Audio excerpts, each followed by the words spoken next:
What's up, everybody? Welcome in to another episode of the Live for Supercross podcast. This week, we're going in on round 15 from Nashville, Tennessee. So you're expecting a little honky tonk, and what we ended up getting as the backdrop to that was a whole lot of fucking chaos. Of course, you know, we're going to jump right in and talk about what happened to Cooper Webb. I'm sure you've seen it talked to death already. I'm sure you've seen the footage a million times. They played that replay of him getting his head squashed like a melon more than I've ever seen any single replay played on a Monster Energy Supercross broadcast. But there's good reason for that, not just because people like gore and violence, but because this was one of the most significant things that happened all season. It certainly was the most significant thing in terms of a talking point, right? I mean, you see crashes and you evaluate them in a lot of different ways. You know, you either say, well, this guy's not coming back for the main, or this guy's not going to be on the bike for a while. Thank God it's not very often that you find yourself wondering if this guy's going to be able to remember how to get back to his house at the end of the night. And this looked like it could be really bad. Dude could have had a broken neck, could have fucked up his spine and his back. And so it's great to find out that he just has a concussion. Not just, it's a severe concussion. He's going to be out for the rest of the season. But just the fact that the guy's not going to end up like a vegetable, I think is great news. And the main point you got to take away from that.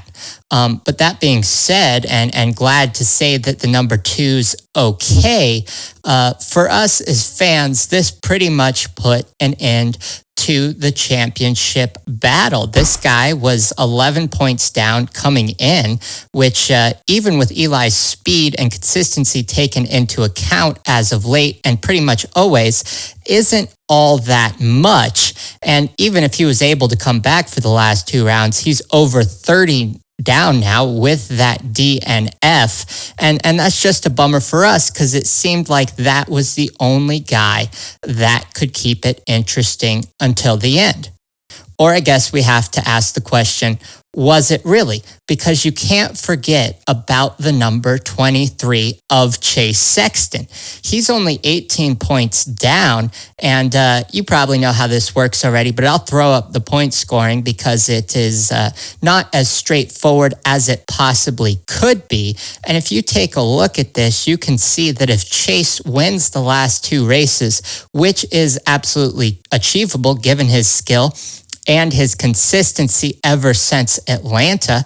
You know, we're not going to hold East Rutherford against him because he never got a chance to show what he could do being taken down so early by Barcia. And he still ends up salvaging for a fourth, which I think speaks in favor of his consistency.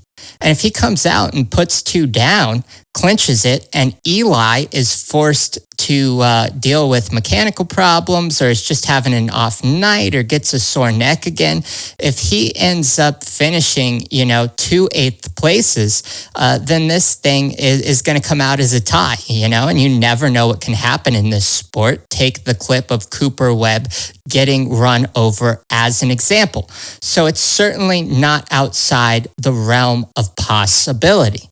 And not only do I want it to be true, but we really need Chase to come and push the number 23 to keep this thing fresh for the last couple rounds of the season, because the 250 championships are pretty much packed and in the mail already. I mean, we saw Hunter win the championship here, and I don't think anybody was surprised that he did.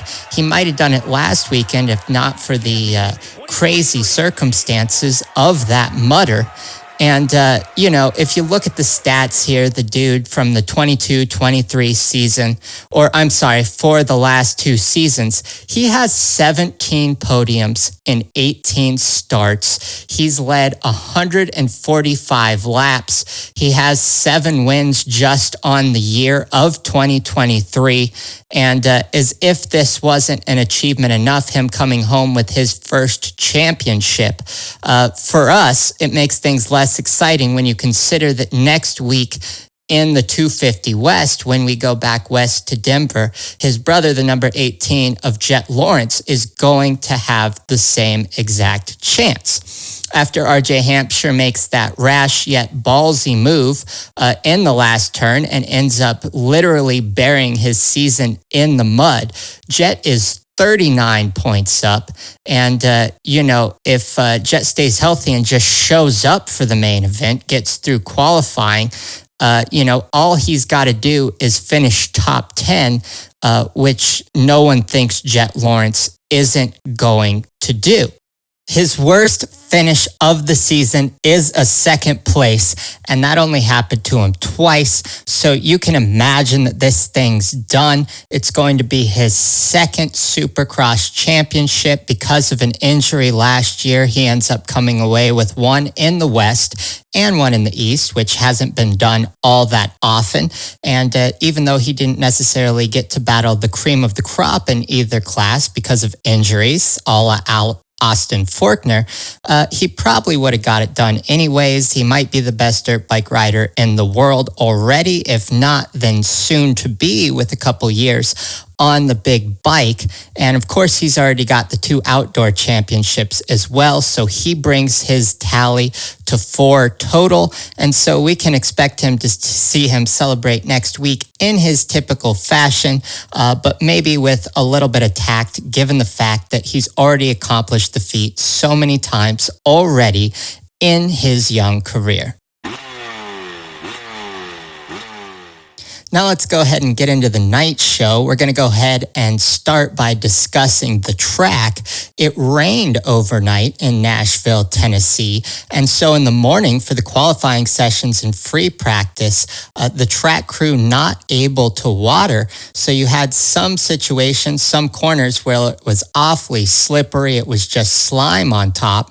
And yet because it was so dry in some of the rhythm sections, things were breaking down immediately. It looked bad. It looked like it was going to be a repeat of something like Indianapolis. Luckily, the weather stayed clear enough that the track crew was able to water for the night show the way they would do typically.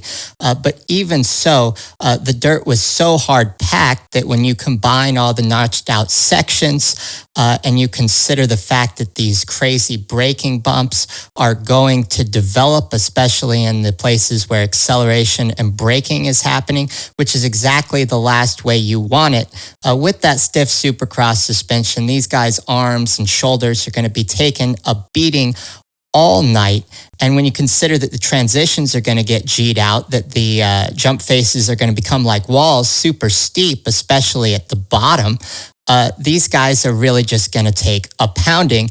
And you consider all those things in line with the fact that the track did change so considerably from the morning to the evening program.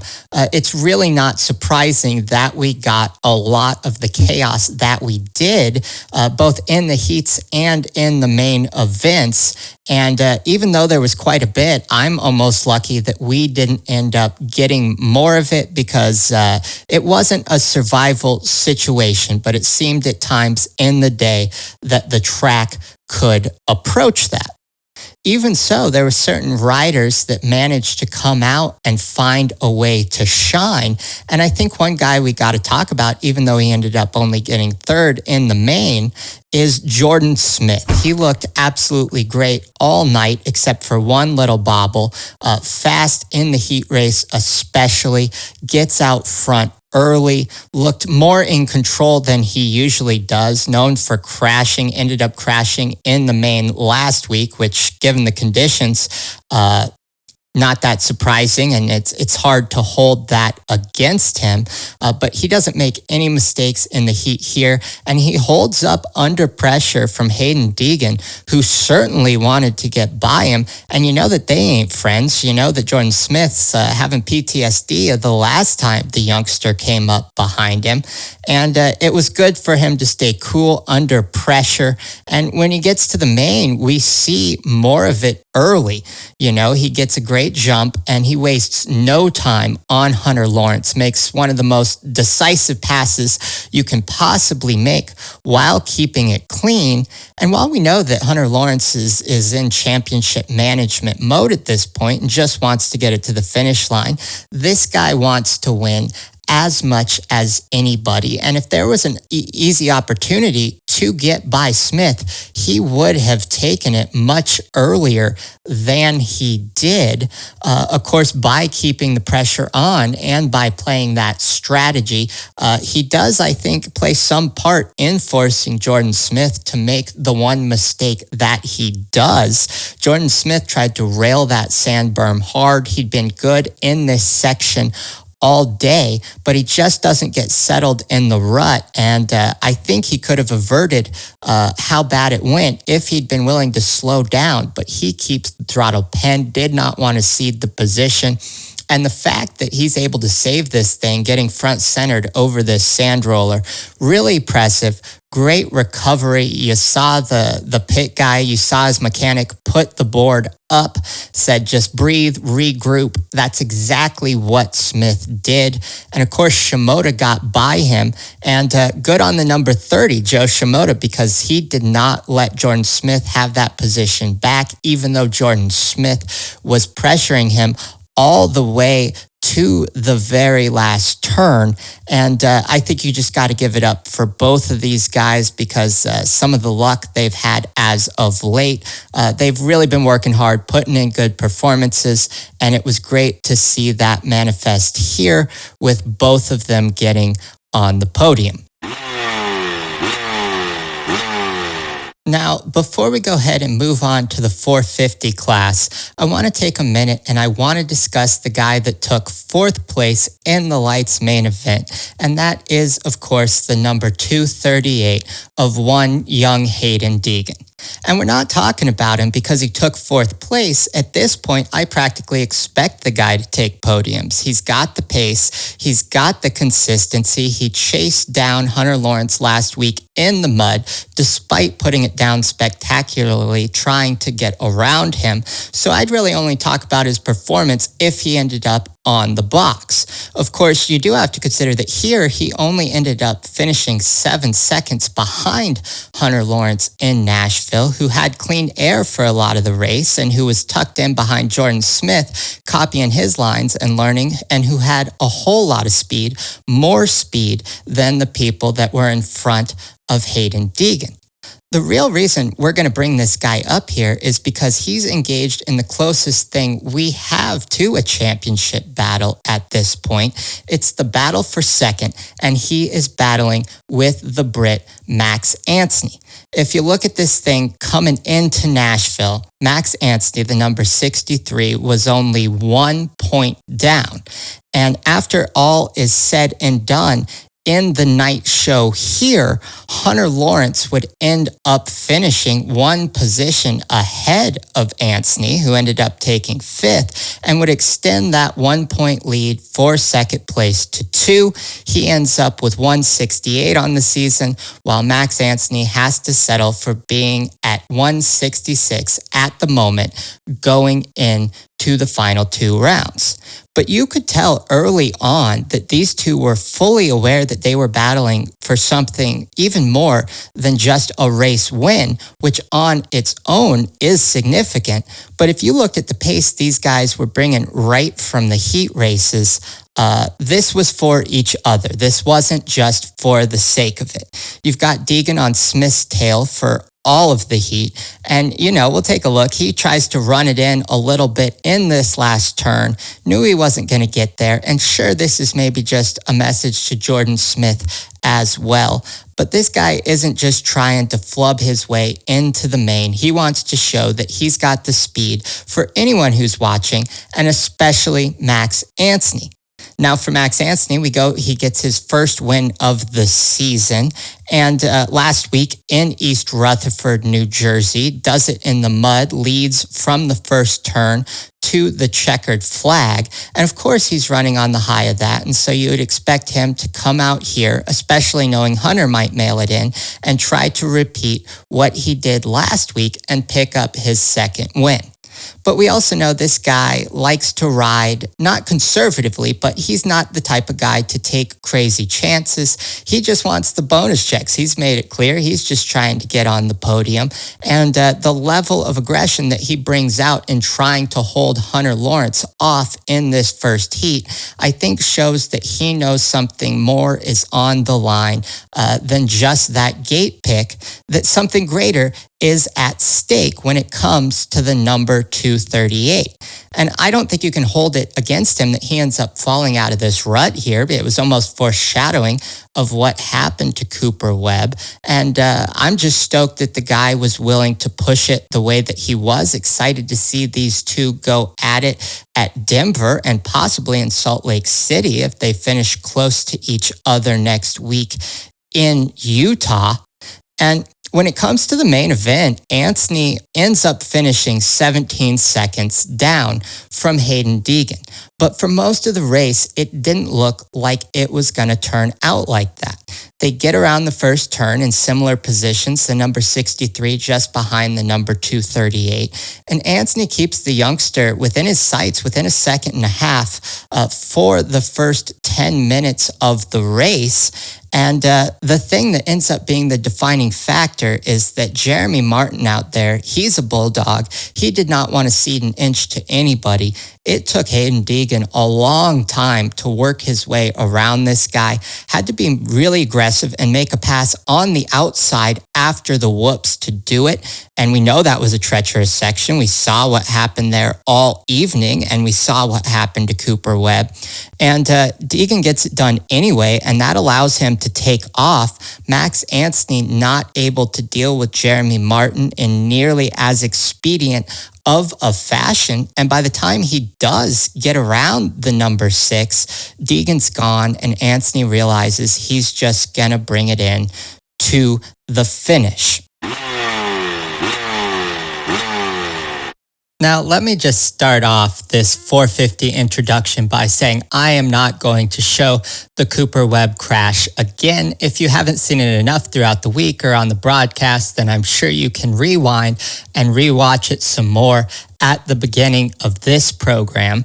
But what I do want to do is I want to go ahead and look at the immediate aftermath. If you look at Eli Tomac, he did something which I don't think I've ever seen before, certainly not in recent history, which was that as soon as he realized that Webb went down, he slowed down, sat down, and turned around to look at him, even though he's only a few turns into leading a heat race. And he's shaking his head at him. He's jawing at him. I wish we could know what he said. But the reason that I think it's so significant is that Eli really isn't the type to engage in these kind of tactics, or I wouldn't call it a tactic, but even to have these kinds of emotional reactions. I mean, this dude was fucking amped, right? And it wouldn't be fair to say that Eli Tomac isn't an aggressive rider. He certainly is. He rides the bike aggressively. He's not scared of anybody.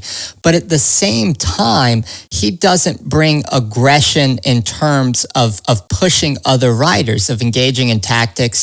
Just for clarification, I guess, like a Barsha, because that's his reputation. You know the kind of thing we're talking about. He never crosses that line, and he doesn't really seem that eager to engage in that back and forth. And even when he does, he still keeps it this side of moderate and kind. And I thought we saw a piece of him that was going to be a different Eli here, even better. I'm not saying he needs to engage in those tactics, but from a personal perspective, I've been hungry all season to see him swap back and forth with somebody. I got spoiled by the tete-a-tete with him and Chase Sexton last year outdoors, and I just love that kind of racing. As exciting as it is to see a guy make a pass and take off, I love to see him go back and forth. And coming into this year, you thought you were going to get that. You thought it was going to be Eli early on against either the number 23 of Sexton on the Honda, or Jason Anderson, the 21 on the Monster Energy Kawasaki. Those both didn't materialize for different reasons. And then Cooper Webb towards the middle of the season looks like he's going to be able to bring us that kind of action. But even on weeks when he was on or when Chase was on, Eli was off or was riding just a step off the pace that he normally does. And we never really got to see these guys go back and forth and settle it mano a mano. And I would like to see Eli Tomac have to do that or get the opportunity to do that at least one more time before he retires. And the reason for that goes far beyond the need for mere excitement, but my craving for this goes all the way back. We got to get in the time machine here and go back to the final race of the Supercross season in 2017. This was the year where Eli Tomac very narrowly missed out on his first indoor championship, would have to wait a few more years because of this. And all year he battled the all-time champ, the guy in the Hall of Fame. He battled Ryan Dungey. And I'll throw the points totals up here so that you could see how they did over the season, how close they were going into the final round in Vegas. Eli Tomac, 11 points down, I believe it is. I'm not looking at it right now. But you look at the point totals over the course of the season. Dungey came out of the gate strong, looked like it would be his year. And then Eli surged during the second half of the season. Dungey struggled a little bit compared to how he normally does. And it all came down to the final race in Las Vegas. And ultimately, in this round, Eli would end up taking second place in the race while Dungey took fourth, which would be good enough to win Dungey the championship by a measly 5 points on the champ now, Eli Tomac. But the real story here isn't just that Eli Tomac needs redemption. What it is that, in my opinion, Eli Tomac really could have won that race and won the season as a result if he'd been a little bit more aggressive. Do I know that would have happened definitively? No. Ryan Dungey was a superstar, and he might have climbed through the pack even if he had to pick himself up from the dirt. But if you remember this race, we're going to take a look at some clips from it. Eli and Dungey went back and forth 3 different times throughout the course of this main event. There were 3 chances for Eli Tomac to take Dungey down. He tracks him down from behind early, and you'd think anybody in championship management mode would settle in between Eli Tomac at the front of the pack and would just bring it in, keep the guy in front of him. You know he's your biggest danger. You know you have the skill to keep it up. But Dungey, a competitor, and even though he's known for his prudence and his conservative nature on the bike, he wanted that win. And so when Eli Tomac passed him and then just a few moments later made a bobble through the rhythm section, Ryan Dungey makes a pass on this sweeping section, if you remember, that goes outside the stadium. He makes a pass on the outside, puts himself in a super vulnerable position, trusts that Eli won't try to take out his front tire at high speed, and Eli doesn't, the good guy that he is. He does make a second pass later, still leaves Dungey a little bit of real estate, and Dungey feels so confident that Tomac's not going to put him down. He makes the same pass in the same spot 1 lap later on Eli Tomac, and that gives Eli Tomac an opportunity to again, just a segment later in this right-hand 90, to absolutely obliterate Dungey, who did not want to cede the position a second time. He doesn't again, and even though he stays in front this time and Dungey's not able to attempt a third passing attempt, if Tomac had put this dude on the dirt, there was stiff competition right behind. They weren't the only guys that wanted it this weekend, and 11 points isn't a lot. I would never advocate for hurting a dude or even for dirty riding. I've condemned guys on this show and on the podcast that do cross the line. But in these circumstances, if I'm in that spot and it's come down to the championship, I'm expecting this is the one time this guy is going to try to put me down. Not just make the pass, but break my bike, break my clutch lever. I stall it. I can't start it again. Something technical just on that level, turn the handlebars to give myself every chance I can, because I know I would do it to the other guy.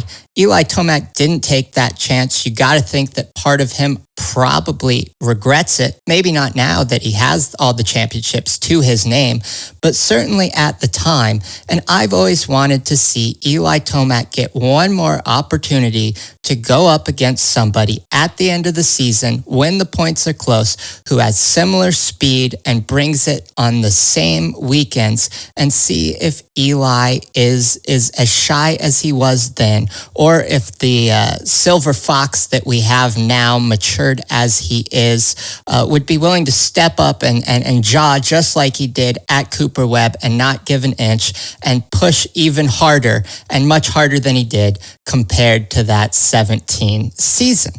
And sadly, with Cooper Webb going down and Chase far behind, or somewhat far behind, I don't think that this is the season we're ultimately going to get it.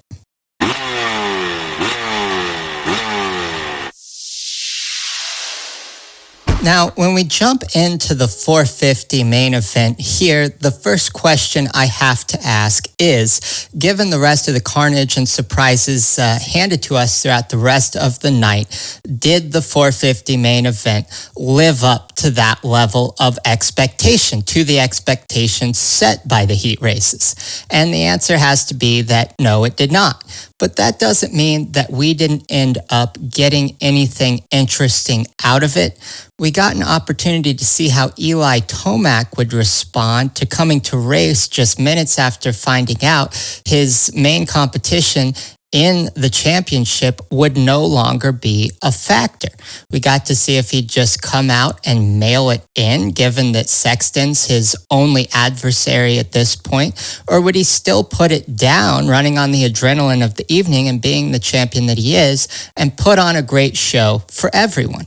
And at the start of the race, and for perhaps the whole thing, it looked like Eli Tomac was going to come out and just put an absolute heater down for the entire 20 minutes. He gets the whole shot and he starts to take off. He is building a gap early here. It's been a while since anybody grabbed the whole shot and just disappeared immediately. And through the early stages of the race, it looked like nobody was going to catch him, certainly in the first 4 minutes or so. But then he nearly goes over the handlebars at the end of the whoop section. Not the only guy it almost happened to. It also happened to Chase Sexton as he was climbing through the pack to a somewhat lesser fashion. But Eli slowed down after that point, and he said as much on the podium. So when Chase Sexton, who was having an absolutely excellent ride, continuing his excellence from the heat event, despite not having a great start in that one, he just lets the number 23 go, and that was a little bit of a letdown in terms or from the fans' perspective. Now, that being said, of course, I don't blame him. That is the prudent decision. I just spent minutes saying how imprudent it was of Ryan Dungey to take those risks, and that was in the finals. We've still got a couple rounds left to go in this one.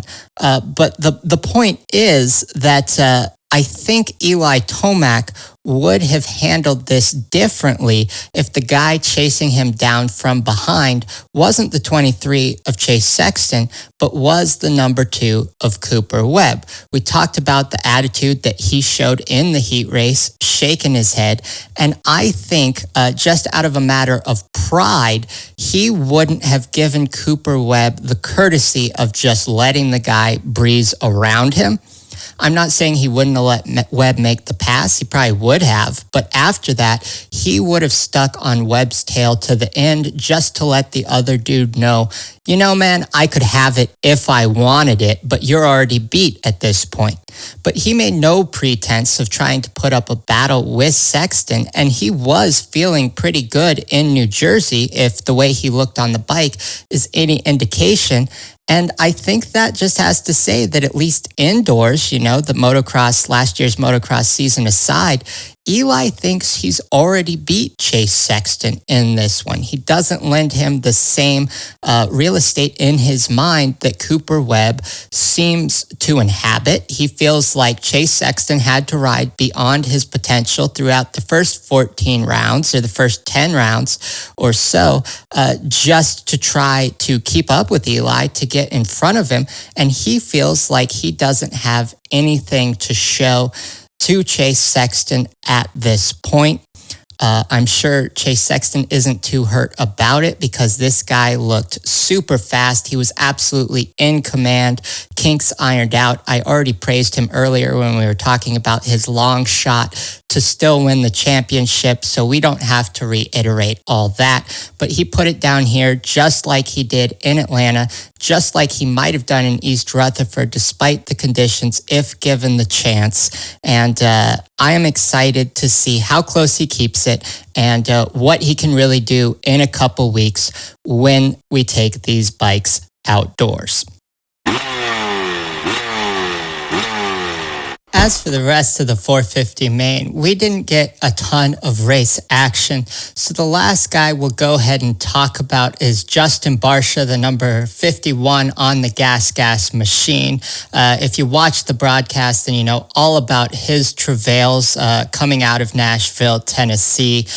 Guy goes down in the Dragon back, not able to get up. I haven't heard an injury update on this guy yet to know if he'll be back next week or not. What I do know and what everybody knows is this guy has been on an absolute heater as of late, not just winning the Mutter in New Jersey, but taking 5 podiums in the last 6 races. He is absolutely on top of it. He is bringing the speed and consistency together like a package in a way that I don't think I've seen at any other point in his career, and he said the same thing. He went on the Title 24 podcast with Ryan Viapoto and Ricky Carmichael after his win in New Jersey, and he was saying he didn't see any reason that he couldn't win the last 3 races of the season. Everything's working great with the team. Everything's working great with the relationships there, and he came out clearly here in round 15 and was trying to live up to what he said to Ryan and Ricky. And unfortunately, it comes out in this instance and kind of bites him in the ass. We know this is a treacherous section. Dragon backs have been prominent features in a lot of the rounds this year and have caused chaos in a lot of them. Guys going down all day at the first one of the year that we saw in San Diego. Think they've figured them out a little since then.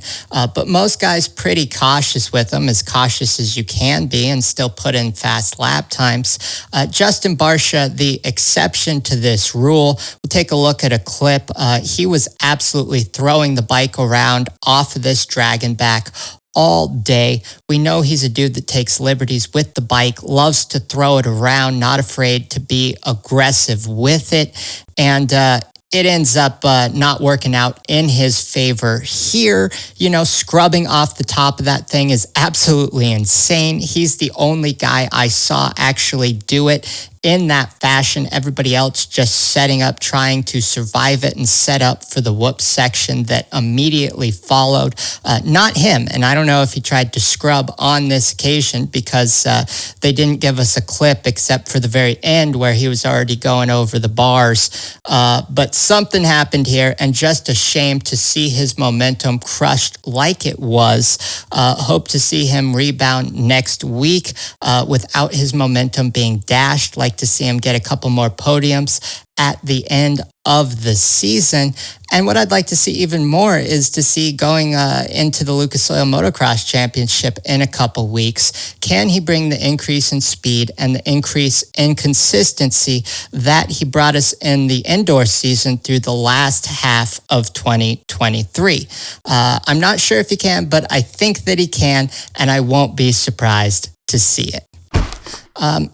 With all that being said, I guess we're at the end of the program here. We'll get back together after Denver and talk about how things went there. We're going back to the 250 West. We already talked all about that. Eli Tomac has a chance to close it out. We talked about Chase's chances early, but if you look at the safe bet, he's 18 points up now, only needs to gain another 9 on Sexton next week. We know he breathes great up there in that thin air. He trains in it. And if he ends up taking the win, all Sexton has to do, not all Sexton has to do, but the least that Sexton has to do is take a 5th place, a 5th or a 6th, I believe it is, just to keep the trophy open for contention. And hopefully next week in Nashville, it's a little less chaotic. There's a little less carnage. And even if there is carnage, Sexton can stay out of it, keep it upright, and keep this thing jamming right till the end. I can't wait to see you all next week. If you're watching the video right now, go ahead and check us out on the Live for Supercross pod on Instagram. If you're listening to the podcast, go ahead and check the video out. We're at Live for Supercross on YouTube. No spaces, make sure that. And until I see you again, I want y'all to remember that if you live for Supercross, then you need some love from the Live for Supercross podcast.